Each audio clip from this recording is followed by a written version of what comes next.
Thank you very much. My name is Alan Schubowsky, and some people call me Alan, but most people just call me Schubowsky. I'm 64 years old, but thanks to advances in medical science, diet, exercise, good nutrition, regular health and dental checkups, 64 is the new 63.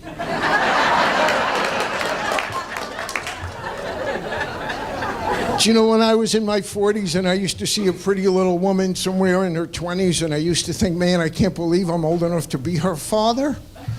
And then when I was in my 50s, I used to think, man, I can't believe I'm old enough to be her grandfather.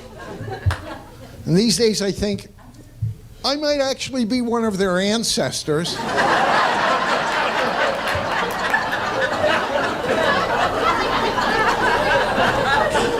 My night vision was starting to deteriorate, so to compensate, I went out and I bought a GPS with a 61-inch screen.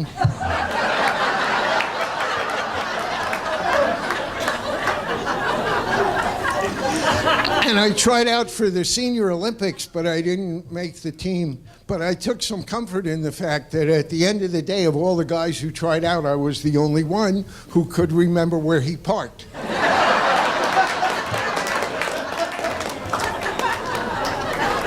I'll tell you how I first realized I was getting older. Last year, I hurt my back, and I was going to go see a doctor, and a friend of mine said, don't go to a regular doctor. He's just going to give you pills and dope you up. Go for acupuncture. Guy will have you up and dancing like that.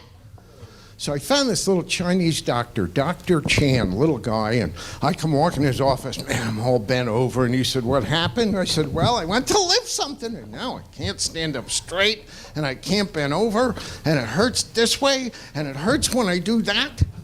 I said, what's wrong with me? And he said, yo, no young no more.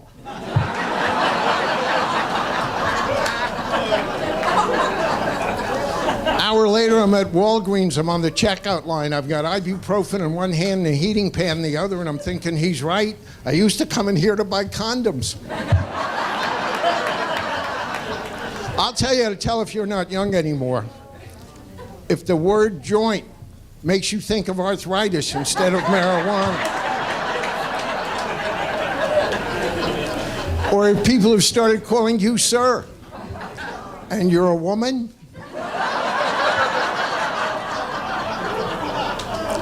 And then you have certain experiences as you get older, too. Like 14 years ago, I had major surgery, and when you leave the hospital, they start asking you questions, stupid questions. Questions like, want us to remove that catheter?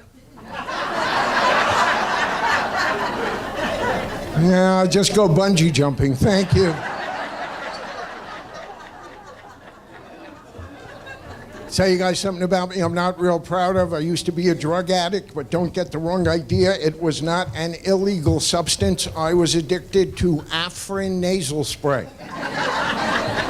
People say to me, how could you get addicted to nasal spray? It's the usual story. I got in with the wrong crowd. You heard of pot parties? We had snot parties, actually. Now, it's not the company's fault. They put a warning on the label. It says, do not use more than 3 days, and it comes in a 12-gallon jug. You don't know you're addicted either. I kept catching cold. I kept going to the drugstore to buy it. One day, the lady behind the counter said to me, you're buying a lot of that stuff. Did you know you could get addicted to that stuff? And I said, give it a break, lady.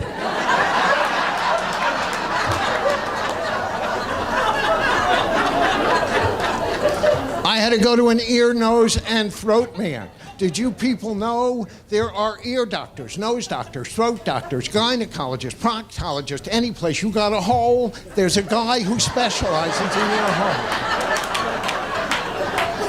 hole. Makes an entire career out of that hole.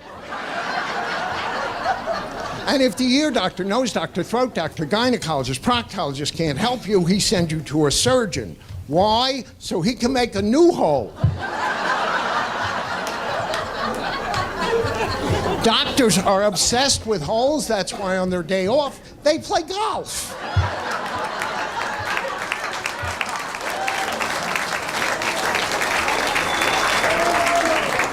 I I hate going to a doctor's office. Nurse always comes over to give you that shot. I said, does this have to be embarrassing? Couldn't you just stick it in my arm? She said, no, I'm afraid it has to be embarrassing. Which cheek would you prefer? I said, how about one of yours? I'm on my way out. I go to hand the man a check. He said, I want a sample of your urine. I want a sample of your stool. I said, you can't take a credit card and a driver's license?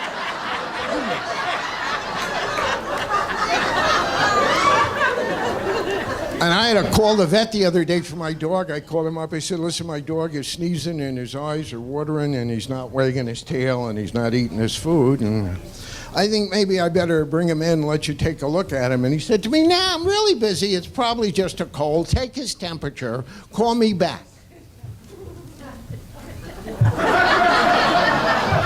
And I said, how? And he said, you have to shove a thermometer up his ass. I really love my dog. So I borrowed my neighbor's thermometer.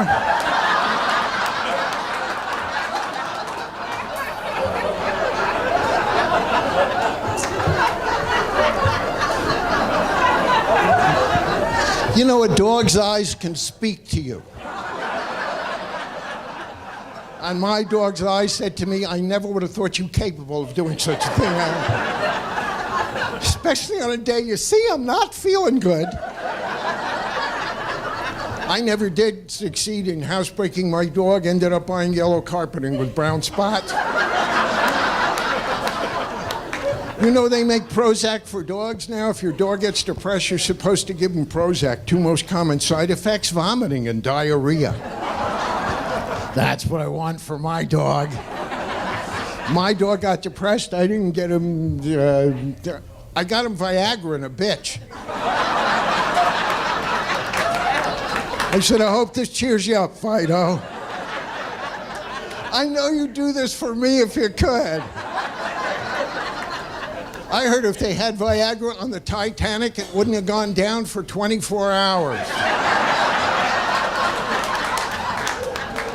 You know that part of the Viagra commercial where they say, check with your doctor, make sure you're healthy enough to have sex? I'm sure that's great advice. But before you do that, maybe you ought to check with your wife, see if she still finds you attractive enough to have sex. I said to my doc, could you write me a prescription for Viagra? He said, you ever try it before? I said, no. He said, I'll tell you what, it really works. I'll write you a prescription for 10 of them just so you can get your feet wet.